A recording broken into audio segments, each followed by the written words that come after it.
السلام علیکم ورحمۃ اللہ وبرکاتہ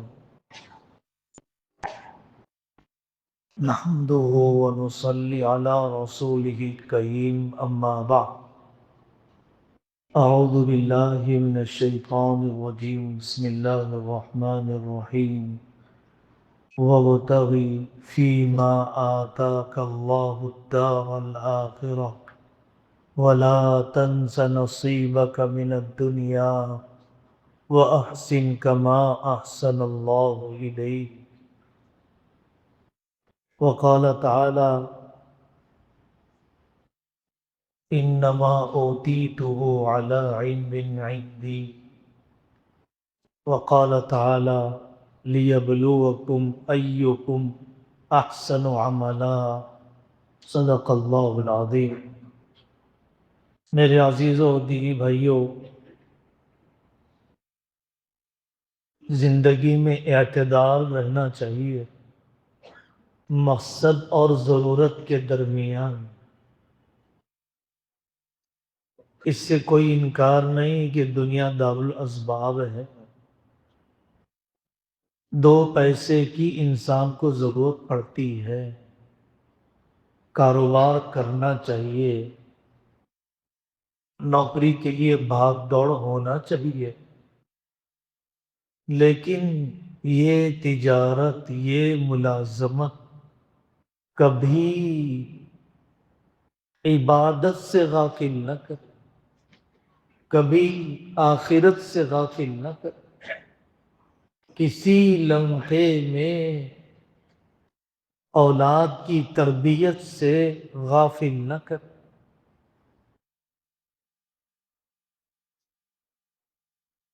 اس کی طرف توجہ نہ دینے کی وجہ سے بہت سی خرابیاں انسانوں میں پیدا ہو جاتی ہیں۔ اللہ تبارک و تعالیٰ نے قارون سے جو گفتگو ہوئی حضرت موسیٰ علیہ السلام کی، اس گفتگو کو نقل فرمایا۔ قرآن ہے زندہ کتاب ہے، ایک ایک حرف زندہ ہے، ایک ایک مضمون زندہ ہے، اور اس سے بہتر دعوت کون سی ہو سکتی ہے جو حضرت موسیٰ علیہ السلام نے وقت کے بہت بڑے بنیوں کو دی، کہ حضرت موسیٰ نے فرمایا وَابْتَغِ فِيمَا آتَاكَ اللَّهُ الدَّارَ الْآخِرَةَ۔ اللہ تعالیٰ نے جو دنیا دی ہے اس سے آخرت بنو، جو دنیاوی ضرورتیں ہیں وہ بھی پوری کرنا، اللہ کے بندوں کی خدمت بھی کرنا، بگاڑ نہ مچانا۔ دو پیسے کھانے کے بعد دھوکے میں پڑ جاتا ہے انسان، میری عقل سے میں نے کمایا، میری محنت سے میں نے کمایا۔ قارون تو ایک تھا، قارونیت ہم میں سے بہت سو میں ہے۔ انما اوتیتہ علی علم عندی، یہ تو میں نے اپنے تجربے سے کمایا، یہ تو میں نے اپنی ہوشیاری سے کمایا۔ حضرت شیخ الاسلام مفتی تقی عثمانی صاحب فرماتے، کیا کرتا ہے یہ انسان سوائے اس کے کہ وہ بیج زمین میں ڈال دے، تھوڑا سا کھاد ڈال دے۔ کون ہے؟ زمین کا پھاڑنے والا، کمزور سے کوپل کو اوپر لانے والا۔ کیا کرتا ہے انسان؟ دکان کو سجایا، بیٹھ گیا۔ کم وقت میں زیادہ دینے والے، تھوڑے میں زیادہ برکت دینے والے، ضرورتیں پوری کرنے والے اللہ ہی تو ہے۔ کس نے دی یہ عقل؟ کس نے ڈالا یہ محبت؟ کس نے متوجہ کیا اس گاہک کو؟ نکالو بھائی اپنی طبیعتوں سے فرعونیت اور قارونیت کو نکالو، میرے سے نہیں ہوتا، اللہ کے کرنے سے ہی ہوتا ہے۔ دو پیسے آ جاتے ہیں، اپنی پرانی اوقات بھول جاتا ہے۔ ہر قدم پر یاد رہنا چاہیے، ایاز قدر خدرہ بشناس، ہر قدم پر ابتدائی حیثیت یاد رکھنے والا بڑی بیماریوں میں اخلاقی اعتبار سے مبتلا نہیں ہوتا۔ بخاری شریف کی روایت میں واقعہ ہے، اندھے آدمی کو فرشتے کے ذریعے سے اللہ تعالیٰ نے آنکھیں دے دی، بکریاں دے دی، گنجے اور سفید داغ کے مریض کو خوبصورت چمڑی بھی دے دی، بال بھی دے دی، گائے اور اونٹ بھی دے دی۔ پھر اللہ نے بھیجا فرشتے کو بھکاری کی صورت میں، رو رہا ہے وہ بھکاری، میں مسافر ہوں، سامان سفر کم ہو گیا، اللہ نے بہت دی ہے تمہیں فراوانی، میری مدد کر دو۔ وہ کہنے لگا چلے جاؤ یہاں سے، نکل جاؤ یہاں سے، میں نے اپنی محنت سے کمایا۔ تو اس فقیر نے کہا میں اللہ کا بھیجا ہوا فرشتہ ہوں، مجھے تمہارے پیسے کی کوئی ضرورت نہیں۔ اگر یہ بات ایسی ہی ہے کہ تم نے اپنی محنت سے کمایا، اللہ تمہیں ویسا ہی کر دے جیسے تم پہلے تھے، جیسے گنجے تھے، جیسے سفید داغ کے مریض تھے، جیسے پہلے نادار تھے۔ لیکن اندھے شخص نے اس سوالی کے آنے پر کہا سچ کہا تم نے، یہ سب اللہ کا دیا ہوا ہے، یہ بکریاں جتنی چاہے لے جاؤ۔ فرشتے نے کہا مجھے ضرورت نہیں، تمہارے دو ساتھی امتحان میں ناکام ہو گئے، تم امتحان میں کامیاب ہو گئے۔ امتحان کی جگہ ہے یہ، اطمینان کی جگہ نہیں۔ ٹینتھ کے امتحان کو امتحان سمجھا ہے اسے، IPS IAS MBBS،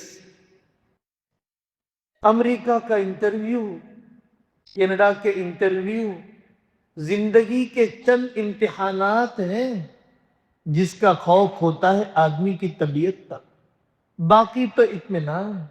میرے بھائیوں، ہر قدم امتحان، ہر نگاہ کا اٹھنا امتحان، ہر خیال کا جمانا امتحان، ہر تعلق کا جوڑنا امتحان ہے، ہر تعلق کا توڑنا امتحان، کہ واقعتاً میں شریعت کی حدود میں کر رہا ہوں یا شریعت کی حدود کو چھوڑ کے کر رہا ہوں۔ اللہ تبارک و تعالیٰ نے مال کو قرآن میں خیر کہا، فضل کہا، رزق کہا اور فتنہ بھی کہا۔ اللہ کے حکموں کے مطابق کمائے گا، خرچ کرے گا تو واقعتاً یہ اس کے لیے خیر فضل ہے، ورنہ فتنہ ہے، ناکام ہو جاتا ہے، اللہ کے یہاں ناراضگی کا ذریعہ بن جاتا ہے۔ سچی بات ہے، اللہ کو ناراض کر کے جو مال مل رہا ہے وہ نعمت نہیں مہلت ہے، نعمت نہیں مہلت ہے۔ سنستدرجہم من حیث لا یعلمون، اللہ نے فرمایا خوب دیتے ہیں ہم اپنے نافرمانوں کو۔ کیسے یہ بات آ گئی کہ فراوانی کا ہونا اللہ کے راضی ہونے کی علامت ہے؟ نہیں، جو اللہ تعالیٰ کے لیے عبادت اور اطاعت کے ساتھ فراوانی ملے تو اسے سمجھو کہ وہ نعمت ہے۔ بے نمازی پن کے ساتھ جو ملے، قطع رحمی کے ساتھ جو ملے، سود و بیاج کے ساتھ جو ملے، مزدوروں کی حق تلفی کے ساتھ جو ملے، کیسے سمجھ لیا کہ وہ نعمت ہے؟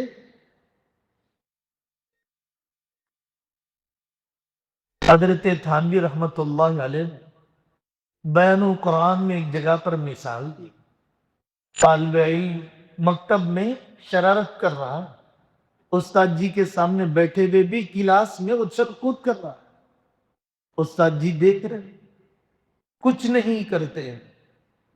انہوں نے سوچ کر رکھا کہ جب وہ سبق سنانے آئے گا، جب اگلا پچھلا وصول کر لوں. ستانے کو دیکھ رہے ہیں استاد، بغاوت کو دیکھ رہا ہے میرا اللہ. اس کے باوجود بھی فوراً سزا نہیں دی. کہیں ایسا تو نہیں کہ موت کے بعد اگلا پچھلا وصول ہو جائے؟ اللہ تعالیٰ نے مجھے چھوڑ دیا. میرے بھائیوں، دنیا میں کسی تنگی، کسی نقد، عذاب کا آ جانا بہتر ہے آخرت کے عذاب کے مقابلے میں. یہ عذاب ادنا ہے، وہ عذاب اکبر ہے. عافیت ہی دے اللہ تعالیٰ، ہمیں معافی فرما دے. لیکن قرآنی نظام ہم آپ سے بتا رہے ہیں، تجارت کے وہ اصول جس کی رعایت نہ کرنے کی وجہ سے ہم بدترین قسم کی تباہیوں میں. مسلمان تجارت کرتا نہیں ہے، تجربہ کرتا. تجارت نہیں کرتا، تجربہ کرتا، ایکسپیرینس. ہوٹل کا کاروبار کیے، بھائی تجربہ ہے. ہاں ہاں، میرے دوست نے کہا تھا فلانا کام میں کرنا چاہتا ہوں، اتنے لاکھ چاہیے. بھائی تجربہ ہے. کبھی 40 دن سویرے اٹھ کے بھی بتایا، کبھی رات میں جلدی سو کے بھی بتایا، کبھی غصہ پی کے بھی بتایا. کاروباری موٹے موٹے اخلاق بھی کیا جانتے ہو؟ نہیں جانتے. تجارت سیکھ کر کرو، ہدایات سے سیکھ لو، حادثات سے سیکھنے کے مقابلے. صحیح کہا کہنے والے ہیں، عقل اخروٹ کھانے سے نہیں، ٹھوکر کھانے سے آتی. پوچھ کر چلنا چاہیے. یہ ہماری پہلی غلطی ہے، سیکھے بغیر کاروبار. دوسری غلطی، قرض لے کر، بڑا قرض لے کر، فائنانس کا قرض لے کر کاروبار شروع. پہلے ہی دن سے قرض میں ڈوبے گئے. حضرت نبی پاک صلی اللہ علیہ وسلم کی ایک حدیث نہیں ملتی کہ قرض لے کر زندگی شروع کرنے کی اجازت دی ہو آقا، بلکہ زیرو انویسٹمنٹ کانسیپٹ آپ نے سکھلایا. اتنا بڑا بھکاری کوئی نہیں ہے ہم میں. ایک صحابی رضی اللہ عنہ نے کہا یا رسول اللہ، تنگی میں ہوں، مدد کر دیجیے. وظیفہ سکھا سکتے تھے اور ضرور دے دیتے آقا، لیکن ہماری تربیت کرنا چاہے. شوقیہ غربت ہے ہماری، شوقیہ بے روزگاری ہے ہماری. چبوتروں ہوٹلوں پر بیٹھنا چاہتا ہے، حلال مزدوری کرنا نہیں چاہتا. اپنے ہاتھوں سے اپنے آپ کو بھکاری پن کی طرف، سوالی بننے کی طرف لے جا رہا. ان صحابی رضی اللہ عنہ نے مانگا، آقا نے فرمایا کیا ہے تمہارے پاس؟ ایک ٹاٹ کی چادر ہے، لکڑی کا برتن ہے. آقا صلی اللہ علیہ وسلم نے اپنی مجلس میں بیچا. کون خریدے گا اسے؟ 2 درہم زیادہ قیمت لگی. گھر میں کھانا لے جاؤ، 1 درہم سے کلاڑی لاؤ. اپنے ہاتھ سے لکڑی لگا کر آپ نے فرمایا اب جنگل کی طرف جاؤ، نظر نہ. اس روایت میں نہ جانے کتنے اصول ہیں تجارت کے. قرض لے کر شروع کرنا ناکامی کی بڑی وجہیں ہماری تجارتوں کے. تیسری وجہ ہے سیکھے بغیر کام شروع کر. سیکھنا چاہیے. جو کام آدمی کرنا چاہتا اس کے ماہرین کی صحبت میں جائے، ان علاقوں کا سفر کر کہاں پر مال سستا ملتا، کم قیمت میں لا کر کم نفع میں زیادہ سامان میں کیسے فروخت کر سکتا ہوں. سیکھے بغیر شروع کرنا ایک سبب ہے ملازمین کی حق تلفی، ماتحتوں کے ساتھ بدتمیزی، اپنے نوکروں کے حقوق کو نظر انداز کر دے گا. ڈرو اللہ سے ماتحتوں کے حق کے بارے. کروڑوں کی مسجد بھی بنائیں گے، تنخواہیں وقت پر نہیں دیں گے، عمرے پر عمرہ کریں گے، لیکن مزدوروں کی مزدوری پسینہ سوکھنے سے پہلے کیا خون سوکھنے کے بعد بھی نہیں دیتے. حضرت آقا صلی اللہ علیہ وسلم نے دنیا پردہ فرمانے سے پہلے فرمایا الصلاۃ الصلاۃ وما ملکت ایمانکم. اپنے غلاموں کے حقوق کو نظر انداز نہ کرو. امی جان حضرت عائشہ رضی اللہ عنہا کے پاس علاقے کے گورنر آئے، نصیحت کی درخواست کی.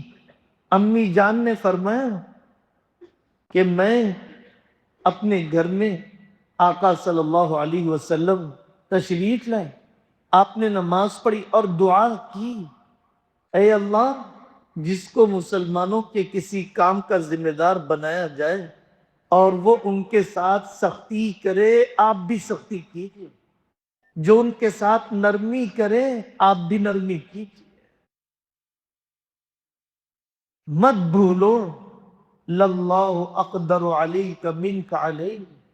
جتنی طاقت تم اپنے ماتحتوں پر مزدوروں پر رکھتے ہو اس سے زیادہ تمہارا اللہ تم پر طاقت رکھتا ہے. یہ مزدور ہیں، غلام نہیں.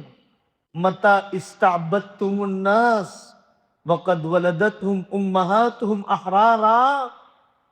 کیا میرے مزدور ہونے کی وجہ سے آپ جو چاہیں بول دیں، گالی بول دیں؟ نہیں، دیر نہیں لگتی امیر کو غریب، غریب کو امیر بنانے میں. اللہ کے یہاں مددیں ہٹ جاتی ہیں ماتحتوں پر ظلم کی وجہ سے. ہمیں تو احسان کرنا سکھلایا گیا، صرف تنخواہ دے کر انصاف نہیں. مزدوروں پر احسان کرو، ان کے بچوں کی تربیت میں حصہ لے کر، فیس ادا کر کے، ان کے گھریلو حالات سے باخبر رہ کر، ان کو دین سے جوڑ کر، ان کو کمانے خرچ کرنے کا سلیقہ سکھا کر، اپنی گھر کی عورتوں کے ذریعے سے ان کے گھر کی عورتوں کی خدمت کروا کر یہ کامیاب مالک ہوا کرتا ہے. ہمیں ترغیب دلائی گئی، عیب بتائے بغیر نہ بیچو، عیب بتائے بغیر نہ بیچو. عیب بتانے سے گاہک کم نہیں ہو جائے گا، لیکن جھوٹ بولنے سے برکت ضرور ختم ہوگی. الکذب ینقص الرزق. حضرت امام ابو حنیفہ رحمۃ اللہ علیہ کا واقعہ ہے. یونس بن عبید مصری رحمۃ اللہ علیہ کا واقعہ. بڑی بڑی تجارتیں کی ان بندوں نے. ان کی تجارت عبادت ہوتی تھی، ان کی تجارت دعوت ہوتی تھی، ان کی معاشیات ایمانیات کے رنگ میں ڈوبی بھی ہوتی تھی، صرف پیٹ کی پوجا نہیں. امام ابو حنیفہ رحمۃ اللہ علیہ کے نوکر نے عیب بتائے بغیر کپڑا بیچ دیا. امام صاحب نے فرمایا تھا عیب بتانا یہ کپڑا عیب والا ہے. حضرت امام صاحب نے فرمایا زائد نفع اور راس المال کیپٹل سب لے جاؤ، اس جگہ کے فقیروں پر صدقہ دے دو. کس سے تم نے یہ دھوکے کا مال لیا، پتہ نہیں ہے کہ واپس کیا جا سکے۔ ہمیں ترغیب دلائی گئی، اگر خریدنے والا واپس کرنا چاہے تو واپس لے لو، کوئی خاص اگر عذر نہیں۔ لوگ کہتے ہیں الجھن ہو جائے گی، چلو حدیث تو حدیث ہے، ایمیزون سے سیکھ لو، دنیا کے بڑے بلیوں سے سیکھ لو۔ وہ کہہ رہا ہے کہ ریٹرن بھی لیا جائے گا، ایکسچینج بھی کیا جائے گا، 3 دن کے بعد لیا جائے گا۔ اگر محسوس نہ ہو استعمال کرنا تب بھی لے لیا جائے گا۔ مفتی شفیع صاحب رحمۃ اللہ علیہ فرماتے تھے اہل باطل بھی ترقی کرتے ہیں اہل حق کے اصول کے اپنانے کی وجہ سے۔ نماز چھوڑ کر روزی کون تلاش کر رہا؟ کیسا کم عقل ہے، نماز چھوڑ کر مجھے روزی مل جائے۔ اللہ نے قرآن میں فرمایا وَأْمُرْ أَهْلَكَ بِالصَّلَاةِ وَاصْطَبِرْ عَلَيْهَا لَا نَسْأَلُكَ رِزْقًا۔ فجر کے بغیر برکت کی توقع نہ کرنا، انٹرویو دیتے ہوئے چپل گھس جائے، رات کے 1 بجے تک بیٹھتے ہوئے دکان پر عمر کٹ جائے گی، حقیقی روزی نہیں ملے گی فجر کے بغیر۔ بورکت هذه الامت فی بکورہا، 2 پیسے مل گئے صحت ڈھل گئی، 2 پیسے مل گئے ناشکری کے ساتھ، اس سے بڑی بے برکتی کچھ نہیں کہ مالک حقیقی کے سامنے سجدہ کرنے کو توفیق ملے۔ بے برکتی اس کو سمجھتے ہیں نا، کماتا بہت ہوں بچتا کچھ۔ بے برکتی اس کو سمجھتے ہو نا، مکان بنتا نہیں مولانا۔ بے برکتی اس کو سمجھتے ہیں کہ اکاؤنٹ میں پیسے نظر نہیں آتے۔ سب سے بڑی بے برکتی ہے سجدے کی توفیق کا نہ ملنا، سب سے بڑی بے برکتی ہے ماں باپ پر خرچ کرنے کی توفیق کا نہ ملنا، سب سے بڑی بے برکتی ہے مکاتب اور مدارس پر خرچ کرنے کی توفیق کا نہ ملنا۔ پارٹنرشپ کے معاملات صاف رہنا چاہیے۔ بڑے بڑے کاروبار کر رہے ہیں لوگ، دبئی جا کر کاروبار کریں گے اور آسٹریلیا جا کر کاروبار کریں گے۔ پارٹنرشپ کی بنیادی باتوں میں ٹرانسپیرنسی نہیں۔ ہمارا معاہدہ کب تک کے، ہمارے نفع کا فیصد کیا ہے؟ جتنا وقت جھگڑوں کے لیے دیا اتنا وقت اس سے کم ابتدا میں لکھت پڑھت کے لیے دے لیتے۔ کب قرآن کی زبان کو سمجھے؟ گزر گئے 23 دن، کہیں تو دل لرزتا، کوئی تو گناہ رکتا، کوئی تو روش بدلتی، کوئی تو معاملات معاشرت کا رخ انقلاب پیدا ہو جاتا۔ کب تک رہے گی میرے بھائی یہ بے حسی قرآن کی زبان سے لا تعلقی؟ بڑی صورت بڑی آیت، قرآن نے کہا لکھو یا ایھا الذین آمنوا اذا تداینتم بدین الی اجل مسمی فاکتبوہ، لکھنے کی عادت ڈالو۔ قناعت سے بڑی کوئی دولت نہیں۔ ارض بما قسم اللہ لک تکن اغنی الناس، مہنگی کار سے مالدار نہیں بنو گے، بڑے فون سے مالدار نہیں بنو گے، مہنگے اپارٹمنٹ سے مالدار نہیں بنو گے، قناعت کی دولت سے ہی مالدار بنو گے۔ بڑے بڑے اپارٹمنٹ میں رہے گا، امریکہ میں رہے گا، گرین کارڈ کے ساتھ رہے گا، دوسروں سے کمپیر کر کے ناشکری کے عذاب میں ہے، حرص کے عذاب میں ہے۔ کار میں سفر کر رہے تھے مالک صاحب، مالک نے کہا یہ جو کار سامنے جا رہی نا کاش مجھے وہ مل جاتی۔ ڈرائیور نے کہا جو آپ کے پاس ہے کاش وہ مجھے مل جاتی۔ بوڑھا آدمی ویل چیئر پر جا رہا ہے، اور جوان ویل چیئر چلا رہا، تو بوڑھا سوچنے لگا کاش مجھے وہ طاقت و توانائی مل جاتی جو اس جوان کے پاس ہے۔ جوان سوچ رہا ہے کاش مجھے وہ دولت مل جاتی جو اس بوڑھے کے پاس ہے۔ ہر نعمت ہر ایک کو نہیں ملتی، خواہش پوری کرنے کی جگہ صرف جنت ہے۔ خوش قسمت وہی ہے جو قسمت پر خوش ہو۔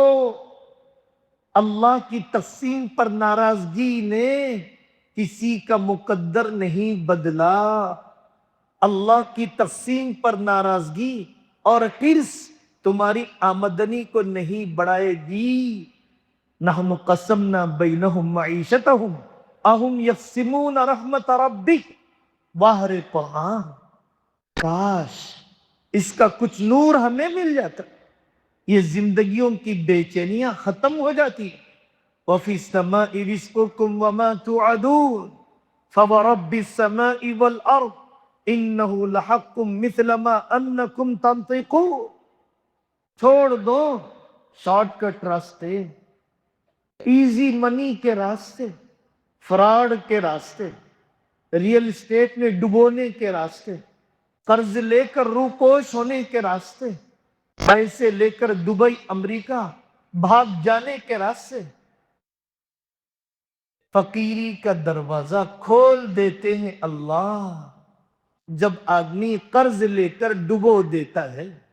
نبی پاک صلی اللہ علیہ وسلم نے فرمایا کسی عامل اور جادوگر نے نہیں، اے ظالم تجھے عامل کی بات پر یقین ہے، جادوگر کی بات پر یقین ہے، پنڈتوں کی بات پر یقین ہے، نعوذ باللہ محمد الرسول اللہ صلی اللہ علیہ وسلم کے فرمان پر نہیں۔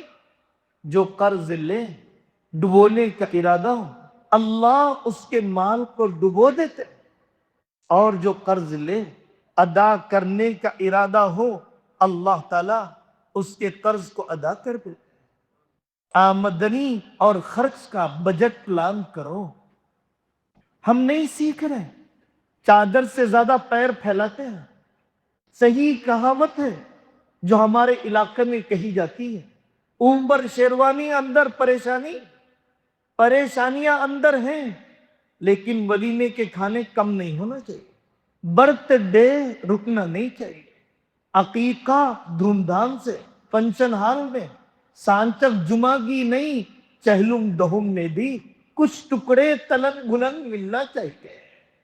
کھاتے کھاتے اتنے بیمار ہو گئے، ہوٹل ہاسپٹل بننے لگ گئے، ہوٹلوں کی آمدنی کم ہو گئی، ہاسپٹل کی آمدنی زیادہ ہو گئی۔ افریقہ میں بھوک سے مرنے والے کم ہیں، ہمارے ملکوں میں کھا کے مرنے والے زیادہ ہیں۔ کمانے خرچ کرنے کا سلیقہ۔ آخری بار آقا صلی اللہ علیہ وسلم نے فرمایا تاجرو صدقہ کرو، صدقہ کرو۔ صرف زکوٰۃ نہیں، تجارت میں جھوٹ آ ہی جاتا ہے، گناہ ہو ہی جاتے ہیں۔ صدقہ فقیر کی ضرورت نہیں، اپنی ضرورت سمجھ کر جتلائے بغیر اپنے آپ کو عاجزی کے ساتھ پیش کرتے ہوئے، رب کعبہ کی قسم جیسے ڈائلیسس کا مریض اپنے گردے دھلا کر دھونے والے کو فیس ادا کرتا ہے، ڈرائی کلینر کو کپڑے دھونے پر فیس ادا کرتے ہو، ان لینے والوں کو ان سے بڑا محسن سمجھو، تب تمہارے زکوٰۃ اور صدقے میں برکت آئے، تبھی تمہارے زکوٰۃ اور صدقے کو وہ برکت کے اثرات ملیں گے جو قرآن و حدیث میں، جو جتلا کر دیا گیا، جو ہلکا سمجھ کر دیا گیا، جو دنیاوی فائدہ حاصل کرنے کے لیے دیا گیا۔ میرے بھائیوں کروڑوں دو گے، کوڑیوں کا اجر بھی